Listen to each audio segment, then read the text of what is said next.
Të dashur miq, mirë se erdhët tek të jetosh besimin. Sot do flas për indiferencën kur bëhet mëkat.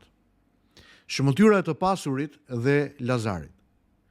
Bir kujto se ti i more të mirat e tua gjatë jetës sate, ndërsa Lazari të këqijat. Tani ai ngushëllohet, kurse ti po vuan, thot Krishti tek shëmëtyra e të pasurit dhe Lazarit të varfër. Kjo shëmëtyrë nuk flet thjesht për pasurinë dhe varfrinë, por për një tragjedi shumë më të thellë, verbërinë morale. I pasuri nuk përshkruhet si mizor, as i padrejt. Ai është thjesht indiferent. Çdo ditë ai kalonte pranë Lazarit që ishte i shtrirë tek porta e tij. E shihte, por nuk e shikonte me sytë e shpirtit. Nuk e shikonte vërtet. Dhe ky është gjykimi i tij, jo ajo që bëri, por ajo që nuk bëri.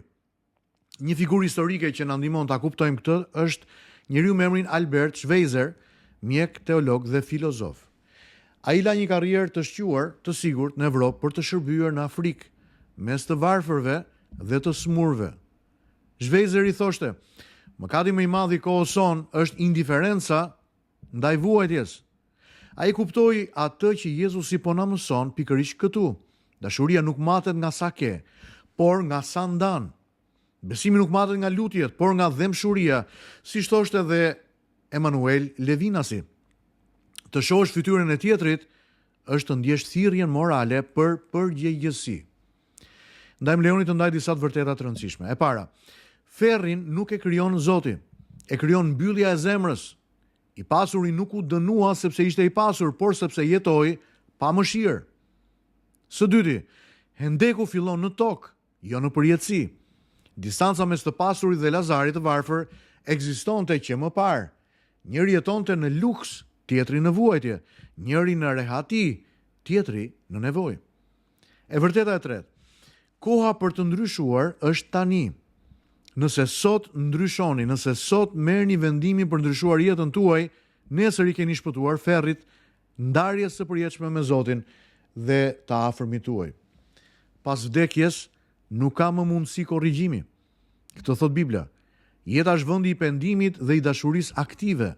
Agustini do të shkruante: zemra që nuk mëson të doj këtu, nuk do të di të doj as përjetësisht, as atje. Shoqëria jon ka shumë mjete për të ndihmuar, por shpesh pak vullnet për t'u ndalur. Ana Arendt thoshte: e keqja nuk vjen gjithmonë nga urrëtia, por nga moskujdesi. I pasuri nuk ishte tiran, ai ishte njeri normal. Dhe pikërisht kjo e bën shëmëtyrën kaq të frikshme. Normaliteti pa dhëmshuri bëhet faj, mëkat. Ndaj, më lejoni të ndaj disa pyetje. Dhe pyetjet janë këto: kush është Lazari përpara portës time? Kë po shoh çdo ditë dhe po e anashkaloj? Apo e përdor bekimin tim si një mur apo si një ur? Lazar mund të jetë një i varfër, një i smur, një i harruar, një njeri i thyer emocionalisht. E dashuria e Zotit fillon kur ne ndalemi dhe ulemi pranë këtyre njerëzve dhe ndajmë jetën, kohën, dashurinë, ndihmën dhe mbështetjen tonë me ta. Le të lutemi së bashku. I dashur Zot, çliroj zemrën time nga indiferenca.